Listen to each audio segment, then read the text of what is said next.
ہمارے ہاں معاشرے میں گھٹن تب پیدا ہوتی ہے جب لوگ نیکیاں چھپ کے نہیں کرتے. بہت سارے لوگوں کو نماز پڑھ کے بھی سکون نہیں ملتا, ذکر کر کے بھی سکون ہے, اس لیے کہ کہیں نہ کہیں ان کے دل میں یہ بات بیٹھ جاتی ہے کہ میں نفل پڑھنے لگا ہوں, اللہ کرے کسی کی نظر پڑ جائے اور وہ دیکھ کے کہہ دے کہ میں نہ, کیا میری بات, کیا میرا رویہ. حضرت جنید بغدادی رحمۃ اللہ علیہ فرماتے ہیں کہ ایک شخص تھا میرے زمانے میں جس نے نیک بندے کے لیے نماز شروع کی اور بڑی پکی نمازیں پڑھتا تھا, لیکن جدھر سے گزرتا تھا لوگ کہتے تھے وہ دیکھو ریاکار جا رہا ہے, کیونکہ جس مقصد کے لیے کام کرتا تھا وہ عیاں ہو گیا. میرے پاس ایک دن آیا, کہنے لگا حضور نیک نامی کے لیے عبادت شروع کی تھی, الٹا بدنام ہو گیا ہوں. آپ فرماتے میں نے اسے کہا تو لوگوں کی طرف سے امید اتار کیوں نہیں دیتا کہ لوگ تیری تعریف کریں گے؟ تو ایک ہفتہ اس لیے پڑھ کہ میرا اللہ دیکھ لے اور اللہ کے رسول دیکھ لے, اس لیے پڑھ لے ایک ہفتہ, پھر اس کے بعد مجھے بتانا. وہ شخص کہتا ہے ابھی پورا ہفتہ نہیں ہوا تھا کہ میرے پورے علاقے نے میری عزت کر دی شروع کر دی. اخلاص بڑا ضروری ہے. آپ یقین کریں اب تو یہ جو ہمارا مذہبی ماحول ہے نا, اس کے اندر بھی آپ کبھی اشتہار پڑھیں تو ایک صدارت ہوتی ہے, ایک سرپرستی ہوتی ہے, ایک نگرانی ہوتی ہے, ایک خصوصی تعاون ہوتا ہے, ایک مہمان خصوصی ہوتا ہے, ایک فلانے صاحب ہوتے ہیں, ایک فلانے صاحب ہوتے ہیں. تو کئی دفعہ بندہ سوچ میں پڑ جاتا ہے کہ یار حد ہو گئی ہے, اس گاؤں میں صرف 6 ہی بندے ہیں, یہی صرف قابل بندے تھے جن کے نام لکھ دیے گئے, اور پھر جس کے پاس نوٹوں کی دتھی ہوتی ہے اس کا فرنٹ سیٹ پہ اس کا نام لکھا ہوا ہوتا ہے, وہ آگے ہوتا ہے. ایسے تو نہ کریں. اخلاص دیکھیں نا, جو بندہ ویڈیو میں آ گیا اس کا تو سب کو پتہ چل گیا کہ محفل میں آیا ہوا تھا, تو جو ویڈیو میں نہیں آیا اس کا بندوں کو پتہ چلے نہ چلے, رب رسول کو تو پتہ ہے نا کہ آیا ہوا تھا. آپ کی اس محفل کا مہمان خصوصی پتہ کون ہے بتا دوں؟ میں نہیں, میں تو سیدھا اسٹیج پہ آیا ہوں, اسٹیج سے سیدھا گاڑی میں جاؤں گا. اس محفل کا مہمان خصوصی وہ ہے جس نے یہاں جھاڑو دیا مسجد میں, جس نے صفیں بچھائی ہیں, جس نے جو پیچھے بیٹھا ہے, جس نے بیچارے نے یہاں سارا دن محنت, جس نے اشتہار لگائے وہ مہمان خصوصی, جس نے محنت کی. باقی تو آئے لوگ صدارت کر کے گزر گئے. اخلاص والا عمل زندہ رہتا ہے. اور اگر آپ ناراض نہ ہوں تو میں تو ریاکاری کا سادہ ترجمہ کیا کرتا ہوں, اگر آپ کہیں تو کر دوں. یہ تو بولے نہیں, 2-4 تے بندے بولے, رہن دینے ہیں, کوئی اور گل کر لے, کر دوں ریاکاری کا سادہ ترجمہ. میں ریاکار کو نہ اداکار کہتا ہوں. میں کہتا ہوں جو ریاکار ہوتا ہے یہ بنیادی طور پہ تو اداکاری لمبی چلتی کوئی نہیں, بندہ تھک جاتا ہے. اداکاری لمبی نہیں چلتی, لمبا کام اخلاص والا چلتا ہے. وہ تھوڑا ہو وہ اخلاص والا چلتا ہے. خلوص کا معاملہ کریں بھئی, کچھ کام تو ایسے کریں جو فقط اللہ اور اس کے رسول کی رضا کے لیے ہیں, اور ان کو چھپائیں کہ کوئی بندہ دیکھ نہ لے, چھپا کے رکھیں. مخلص فی الدین, اللہ کی رضا کے لیے. حضرت سیدنا عثمان غنی رضی اللہ تعالیٰ عنہ نے نا سیدہ عائشہ صدیقہ رضی اللہ تعالیٰ عنہا کو نا ایک ملازمہ دی تھی, خادمہ کا. اما جی یہ آپ کے کام کاج کر دے گی سارے, یہ آپ کو بہت ساری جو چیزوں کی ضرورت ہوگی فراہم کریں گی, کپڑے دھویا کریں گی, جھاڑو دیں گی, روٹی پکا کے. خادمہ دی, کنیز دی. وہ کنیز کہتی ہے کہ میں تو گئی تھی حضرت عائشہ کی خدمت کرنے, اور وہاں منظر یہ تھا کہ جناب عائشہ میرے بھی سارے کام کر دیتی تھی. وہ روٹیاں پکانے کھڑی ہوتی تو 2 روٹیاں مجھے بھی پکا دیتی. وہ کپڑے دھونے کے لیے کھڑی ہوتی تو کہتی لا تیرا دوپٹہ میں بھی دھو دیتی ہوں. وہ میرے سارے کام کر دیتی. لیکن جب کوئی دروازے پہ بھیک مانگنے آتا نا تو جناب عائشہ صدیقہ مجھے پیسے دے کے کہتی جاؤ اسے دے آ.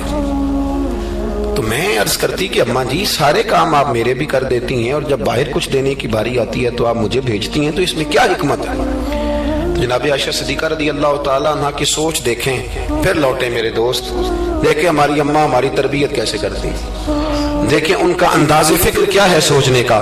جناب عائشہ صدیقہ رضی اللہ تعالیٰ عنہ فرمانے لگی جب تو باہر جا کے اس کو خیرات دے گی نا تو وہ تجھے دعا دے گی, تو میں وہ سمجھے گی کہ یہ مجھے دے رہی ہے, وہ دعا بھی تجھے دے جائے گی.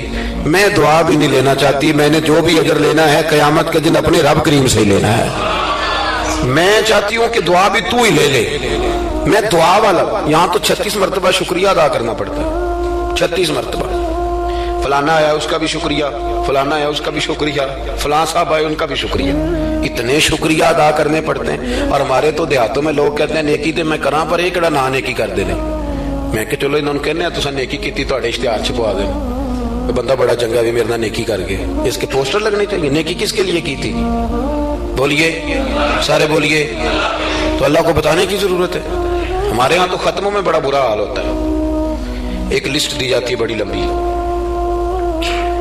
مجھے بھی ایک جگہ لسٹ دے دی، اس پہ لکھا تھا کہ 5000 قرآن پاک پڑھا ہے، حالانکہ مرنے والے کا اپنا بیٹا ایک سپارہ بھی نہیں پڑھتا، وہ ایک سپارہ بھی نہیں پڑھتا۔ 5000 قرآن پاک، اتنے لاکھ درود شریف۔ تو میں نے دعا شروع کی، تو میں نے کہا کہ یا اللہ جو پڑھایا جانے والے کی روح کو بخش دے۔ تو بعد میں مجھے وہ کہنے لگے پیر صاحب آپ نے بتایا نہیں کیا کچھ پڑھا تھا۔ میں کیا دسنا تھا جی، کس کو بتانا تھا؟ ثواب کس نے دینا ہے؟ اس کو ضرورت ہے بتانے کی؟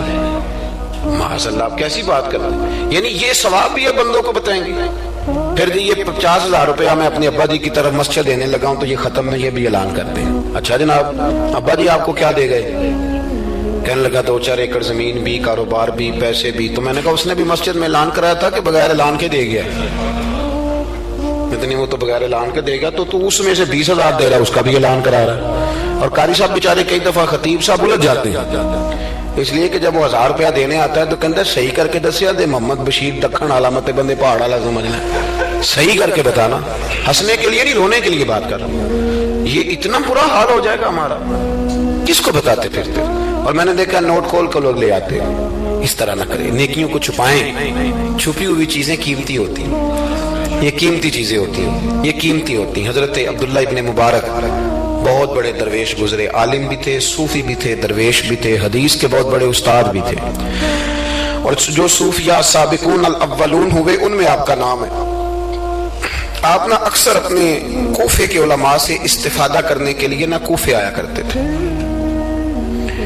ہر شعبے میں کچھ لوگ اسپیشلسٹ ہوتے ہیں، تو علماء کے شعبے میں بھی کچھ لوگ اسپیشلسٹ ہوتے ہیں۔ یہ الگ بات ہے کہ آج کل جو ایک عمرہ کار ہے وہ مفتی ہوتا ہے، اور اگر حج کار ہے تو پھر تو شیخ الحدیث ہے، وہ کہتا ہے سارے مسئلے اب میں ہی بتاؤں گا۔ اور دو کی کتابیں پڑھ لے تو پھر تو کہتا ہے مولویوں کی پتہ ہوئے، سارا پتہ تو مجھے۔ اللہ تعالیٰ سمجھنے کی توفیق دے۔ حضرت عبداللہ ابن مبارک جاتے تھے کوفے کے علماء کے پاس، اور وہاں جا کر کے ان سے استفادہ کرتے تھے۔ اب تو ہوٹل بن گئے ہیں، آپ جس ملک میں جس ایریے میں جاتے ہیں ہوٹل بک کر دیا جاتا ہے، وہاں قیام کرتے ہیں۔ اس زمانے میں یہ طریقہ نہیں تھا۔ مسجدوں کے ساتھ لوگوں نے مہمان خانے بنائے ہوئے تھے، وہاں جا کے لوگ قیام کرتے تھے، کھانا پانی مسجد میں لوگوں کو پتہ چلتا تھا، مہمان آ گیا، وہاں لوگ کھانا بھیج دیتے تھے۔ حضرت عبداللہ ابن مبارک رحمۃ اللہ علیہ اکثر اس مہمان خانے میں کوفے جا کے رکتے۔ ایک نوجوان تھا، اس کو علماء کی خدمت کا بڑا شوق تھا۔ اللہ کے بندوں کی خدمت کا شوق لگ جائے تو پھر اللہ بڑی رحمت فرمایا کرتا ہے۔ اسے بڑا شوق تھا، وہ بڑی خدمت کرتا، آپ کے لیے کھانا لاتا، پانی لاتا، چائے لاتا، دکیا پیش کرتا۔ بڑے مہینوں سالوں سے ملاقات رہی۔ پھر ایک دفعہ حضرت عبداللہ ابن مبارک آئے کوفے میں تو پوچھا کہ وہ نوجوان کہاں ہے؟ لوگوں نے اس کی حضور وہ چھوٹا سا کاروبار کرتا تھا تو اس پہ قرضے چڑھ گئے۔ جن لوگوں کے پیسے دینے تھے نا وہ بڑے تگڑے لوگ تھے، انہوں نے پرچہ کٹوا دیا، کوتوالے شہر سمجھ لیں کہ SHO گرفتار کر کے لے گئے۔ جب تک بندہ سخاوت کر رہا ہوتا ہے تب تک نہیں لوگ پوچھتے کہاں سے آئے ہیں، اور جب بندہ کہیں الجھ جائے نا تو پھر بندے کہتے ہیں اوہو بندہ ہی ٹھیک نہیں تھا۔ بھائی بڑے بڑے لوگوں کو نقصان ہو جاتا ہے کاروبار میں، یہ کیا بات ہوئی؟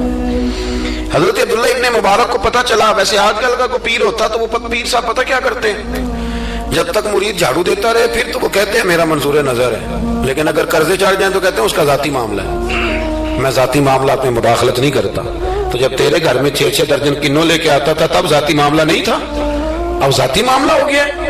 اسی طرح کام لیڈر کرتے ہیں، کام کراتے رہتے ہیں سیاستدان، اور اگر بندہ الجھ جائے تو کہتے ہیں اس کا ذاتی معاملہ ہے۔ تو جب تو دفتر کھلوا رہا تھا تب ذاتی معاملہ نہیں تھا۔ ہمارا یہ مزاج ہے کہ ہم طبعاً انسانوں سے نفع لینا چاہتے ہیں، لالچی ہوتے جا رہے ہیں۔ سیدنا عبداللہ ابن مبارک رحمۃ اللہ تعالیٰ علیہ نے کہا قرضہ چڑھ گیا ہے اور وہ بند ہے جیل میں۔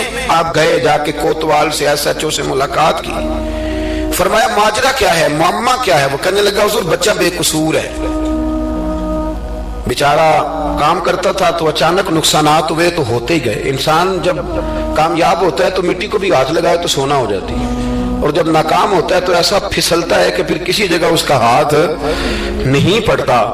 وہ الجھ گیا، حضرت الجھتے الجھتے قرضے چڑھ گئے، اور حضرت صاحب جس پارٹی کے پیسے دینے ہیں وہ بڑی سخت ہے، وہ کہتی ہے کہ ہم نہیں چھوڑیں گے۔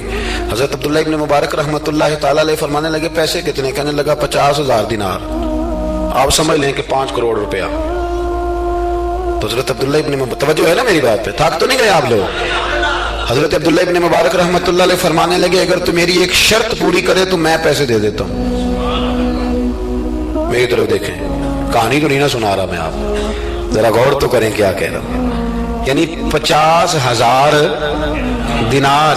فون بند کر دیتے ہیں لوگ اگر آپ کو پیسوں کی ضرورت پڑ جائے تو لوگ فون بند کر لیتے ہیں. ویسے کہتے ہیں چودھری کوئی کم ہوتے دسی, اور جب وہ بتا دے پھر چھٹی. 50,000 دینار. حضرت عبداللہ ابن مبارک رحمت اللہ علیہ فرمانے لگے میری ایک شرط پوری کر, پیسے میں دیتا ہوں. اس نے کہا حضور 50,000 دینار ہیں. فرمایا میں نے سن لیا ہے پر میری شرط پوری کر. اس نے کہا حضور وہ کیا؟ آپ فرمانے لگے اس نوجوان کو بتانا نہیں اس کے پیسے کس نے دیے, پیسے میں دے دیتا ہوں. اس نے کہا حضرت جی اسے نہیں بتانا. آپ فرمانے لگے اس کے لیے نہیں دینے, میں نے اللہ کی رضا کے لیے دینے ہیں, اور جس رب کے لیے میں نے دینے ہیں اسے بتانا نہیں پڑتا, وہ تو دلوں کے حال جانتا ہے, وہ تو علیم بذات الصدور ہے, لہذا بتانا نہیں. اس کو پیسے دے دیے. نوجوان نے بڑی منت کی, کوتوال کی, یار اتنے بڑے پیسے کوئی دے گیا, کوئی 10 روپے تو نہیں دینا, اس محسن کا پتہ بتا, میں تو اس کے پوتوں کی بھی نوکری کروں گا. اس نے کہا میں مجبور ہوں, مجھے حکم نہیں, میں نہیں بتا سکتا. وقت گزر گیا, کوتوال بھی کہیں تبدیل ہو گیا. وہ نوجوان کہتا ہے عبداللہ ابن مبارک بوڑھے ہو گئے, اب گھر میں رہتے ہیں, باہر نہیں آتے. زیادہ ذوف آ گیا, اب جس نے پڑھنا ہے کچھ استفادہ کرنا ہے وہ بھی گھر میں حاضر ہوتا تھا. اللہ اکبر. وہ نوجوان کہتا ہے جیسے جیسے میری عمر بڑھتی شوق بڑھتا کہ یار میرا محسن مجھے مل جائے, میں اس کے پیر ہی چوموں ایک دفعہ. اتنا عظیم آدمی. اس کے بعد کئی دفعہ حضرت عبداللہ ابن مبارک ملے بھی. نوجوان کہتا ہے وہ جب بھی مجھے ملتے میں انہیں کہتا بابا جی نیک تو آپ بھی بڑے ہیں پر بندہ تو وہ تھا نا جو میرے پیسے دے گیا. تو وہ فرمایا کرتے چل دعا کرنا اللہ مجھے بھی کوئی کام کرنے کی توفیق دے, دعا کر. وقت گزر گیا, 15 سال بیت گئے.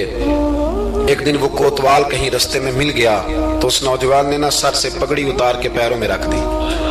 کہنے لگا تجھے اللہ رسول کا واسطہ, میں کہیں شکریہ ادا کرنے سے پہلے ماری نہ جاؤ, میرے محسن کا پتہ تو بتا دے, ایک دفعہ بتا وہ کون ہے. وہ کوتوال کہنے لگا تو نے قسم ہی بڑی دے دی ہے, تجھے واقعی نہیں پتا وہ کون ہے, تو نہیں جانتا؟ کہا نہیں. کہنے لگا روز تو ان کی بغل میں بیٹھا ہوتا تھا, بعد میں بھی کئی دفعہ اکٹھے دیکھا. کہا کیا مطلب؟ کہنے لگے حضرت عبداللہ ابن مبارک. وہ نوجوان کہتا ہے میں اتنا تیز دوڑا کہ پگڑی گر گئی, جوتے ٹوٹ گئے, پیروں میں زخم ہو گئے, پر میں بھاگا کہ میں شکریہ ادا کروں. میری اجرت میری محنت سے زیادہ کیوں ہے, میرے محسن تیرے احسان سے ڈر لگتا ہے. کہ تم دوڑا گیا, لیکن قربان جاؤں جب عبداللہ ابن مبارک کے گھر کے باہر پہنچا تو رش لگا ہوا تھا. میں نے لوگوں سے پوچھا کیا ہوا, تو کہنے لگے 2 گھنٹے گزرے عبداللہ ابن مبارک انتقال کر گئے. یہ ابھی 2 گھنٹے گزرے, یہ ابھی 2 گھنٹے گزرے. ابھی بے قدراں کچھ قدر نہ جاتی, کیتی خوب تسلی ہو, دنیا دار پجاری زر دے, کتیاں دے گل ٹلی ہو, بک بک روشن اکھیاں تکیو ویکھ حویلی کلی ہو, تے کوچ نصیر اساں جدوں کیتی پہ جانی تھر تھلی ہو. دنیا جمع ہو گئی, لوگ رو رہے ہیں. وہ نوجوان کہتا ہے کہ میں اندر داخل ہوا تو سفید کفن میں نے نورانی چہرے والا بابا لیٹے ہوئے دیکھا, اور میں نے پھر اپنی داڑھی ان کے پیروں میں رکھی, اور میں نے کہا بابا آپ نے تہجدیں کتنی پڑھی آپ جانے اور آپ کا رب جانے, قرآن کتنے ختم کیا آپ جانے اور اللہ جانے, کتنے لوگوں کو علم حدیث دیا آپ جانے اور آپ کا رب جانے, پر جو آپ نے میرے ساتھ کیا ہے نا, مجھے امید ہے اس ایک نیکی کی برکت سے ہی رب آپ کو جنت عطا کر دے. یارو کوئی کام کرنا بھی تو اسے دکھا لینا, اس پر اس قدر زیادہ. تشریف رکھیں جی, اللہ خوش رکھے آپ کو. میں تو خدمت تھوڑی کرانے آیا ہوں, اللہ آپ کو بہت ساری عزتوں سے نواز. میری خدمت اتنی ہے کہ آپ میری کوئی ایک بات سمجھ جائیں, اللہ آپ کو جزائے خیر دے. عزیز دوست, اگر مزاج میں خلوص ہو, دیکھیں نا بیوی کو آپ سارا خرچہ دیں, اس کی ہر بات مانے, لیکن اسے پتہ چل جائے کہ میرے ساتھ مخلص نہیں, کہیں اور بھی اس کی نظر ہے تو گھر بستا ہے. اور اگر خامد کو پتہ چل جائے کہ کپڑے بھی وقت پہ دھو کے دیتی ہے, روٹی بھی ٹائم پہ پکاتی ہے, لیکن میرے ساتھ مخلص نہیں, تو گھر چلتا ہے. اخلاص نہ ہو تو گھر نہیں چلتا, تو پورا دین کیسے چلے گا؟ لیکن لوگ دکھاتے پھرتے ہیں اپنا, آپ بتاتے پھرتے ہیں, الجھ گئے ہیں. کیا ضرورت ہے ان چیزوں کی؟ اگر آپ کے اندر خوشبو ہے تو خوشبو کو تھوڑی ضرورت ہے کہ وہ بتائے کہ میں خوشبو ہوں. خوشبو بتایا نہیں کرتی, خوشبو آیا کرتی ہے. خوشبو بولیے آیا کرتی امام زین العابدین، بس بات سمیٹنے لگا ہوں، امام زین العابدین حضرت امام حسین کے کربلا میں بچنے والے اکیلے شہزادے، نواسہ رسول، جگر گوشہ بطول، حضرت سیدنا امام زین العابدین بیمار کربلا رضی اللہ تعالیٰ عنہ۔ امام زین العابدین نا ان کا وصال ہوا تو جب ان کو غسل دیا جانے لگا تو ان کی پشت پر موٹے موٹے نشان تھے۔ لوگوں نے آپ کے صاحبزادے سے کہا یہ نشان کس بات کے ہیں؟ تو صاحبزادے رو پڑے، فرمانے لگے میرے ابا جی نا رات کو اناج کی بوریاں اپنی پشت پہ رکھ کے غریبوں کے گھروں میں پہنچا کے آیا کرتے۔ تب لوگوں میں تجسس پیدا ہوا کہ صاحبزادے آپ کہاں رہتے تھے؟ تو فرمانے لگے میں کئی دفعہ عرض کرتا تھا کہ مجھے دے دیں، میں دے آتا ہوں، تو فرمایا کرتے تھے پتر اگر تمہیں دوں گا تو پھر اس غریب کا نام بھی بتانا پڑے گا، پھر اس غریب کا نام بھی بتانا پڑے گا، تو میں اسے رسوا نہیں کر سکتا، میرا اس کا اور میرے اللہ کا راز ہے۔ یار کوئی تو نیکی ہو جو چھپی۔ ہمارے ہاں لوگ کہتے ہیں جی پہلے پتہ کرانا ہے بندہ مستحق ہے کہ نہیں، ہے نا جی۔ پہلے میں نے امام شافعی سے بھی ایک بندے نے آ کے کہا تھا، اس نے کہا تھی میرا دل بڑا کرتا ہے سخاوت کروں پر مستحق بندہ کوئی نہیں ملتا، تو امام صاحب فرمانے لگے تیرے پاس جو کچھ اللہ نے تجھے دیا ہے تو اس کا مستحق تھا، تیرا حق بنتا تھا۔ وہ چپ کر گیا، کہنے لگے اگر رب کریم نے تیری خوبی کوئی نہیں دیکھی اور تجھے اپنے فضل سے عطا کر دیا تو اللہ کے بندوں کو کیوں ٹٹولتا پھرتا ہے؟ اب تو انٹرویو اتنا سخت لیا جاتا ہے، اتنا سخت غریب کا انٹرویو ہوتا ہے کہ وہ کہتا ہے اس خیرات سے تو مر جانا ہی بہتر ہے، اتنا سخت انٹرویو لیا جاتا ہے۔ ہم سخت ہو گئے ہیں ہمارے مزاجوں میں۔ ہر مانگنے والا آدمی دکاندار، میں رات کو نا لاہور تھا تو واپسی پہ ایک جگہ پہ نا لاہور سے آتے ہوئے ایک پیٹرول پمپ پہ قریب ہی لاہور کے بریک لگائی بچے نے، کچھ تیل بھروانا تھا کچھ اور طبی ضروریات تھیں، تو ایک بچی کوئی 10-12 سال کی وہ قریب آ گئی کھلونے لے کے، تو اس نے کہا انکل جی کھلونا لے لو۔ میں نے اس سے کہا بچے سے کہ کھلونا ہم نے کیا لینا ہے، اس کو 10-20 روپے دو اور ساتھ اس کو کہو کہ بیٹی رات بڑی ہو گئی ہے گھر چلی جا، زمانہ ٹھیک نہیں۔ تو اس نے شیشہ کھول کے 20 روپے اس کی طرف بڑھائے تو بچی کہنے لگی انکل میں مانگتی نہیں۔ تو بیٹیاں نا میری بیٹی کی عمر کی تھی وہ بھی، میں نے بڑی عجیب سی طبیعت میں بات اتری تو میں نے کہا اس سے کھلونا خرید لو، 200 روپے کا کھلونا خریدا۔ تو اس کو میں نے کہا پتر اتنی رات کو یہاں کیوں گھومتی ہو، 10 بجنے کو ہیں اور آپ اس وقت؟ تو کہنے لگی چچا وہ سامنے کرسی پہ میرے ابا جی بیٹھے، ان کا ایکسیڈنٹ ہو گیا اور ان کی ایک ٹانگ اور ایک بازو کام نہیں کرتا۔ تو میں آپ کو افغانستان کی غربت نہیں سنا رہا، یہ میں آپ کو اپنے ملک کی بات بتا رہا ہوں۔ ہمارے ہاں جس کے پاس 4 پیسے آتے ہیں وہ کہتا ہے ساری دنیا ہی امیر ہے، وہ پھر غریبوں کا دکھ بھول جاتا ہے۔ تو کہنے لگی وہ میرے ابا جی بیٹھے ہیں، میں ان کے ساتھ آئی ہوں، تھوڑا سا سامان اور بیچنا ہے پھر ہم نے گھر چلے جانا ہے۔ تو وہ ساری رات میری آنکھوں کے سامنے بچی گھومتی رہی، میں سوچتا رہا کہ اللہ تو مہربانی فرما، بیٹیاں تو برابر ہوتی ہیں۔ کہنے لگی سودا ابا ہی لے کے آتا ہے پر وہ چل نہیں سکتا۔ میں کہہ رہا تھا یار کیا کرنا ہے ان دولتوں کا جو لوگوں نے سمیٹ کے جیبوں میں رکھی ہوئی ہیں، کس کام کی؟ بشرط یہ ہے کہ ہم تو پیسے وہاں لگائیں گے جہاں میچ ہوگا نا کپ کا اور ہمیں مہمان خصوصی بنایا جائے گا، وہاں ہم پیسہ خرچ کریں گے، اور ہمیں جب کبڈی میں بلایا جائے گا کہ چلو صاحب آپ مہمان خصوصی ہیں تو آپ نے اتنے پیسے دینے ہیں، تو وہاں ہم دیں گے جہاں فوٹو بازی ہوگی۔ اخلاص، خلوص، للہیت یہ حسن ہے، اس کو اپنائیے، اللہ ہمیں سمجھنے کی توفیق عطا فرمائے۔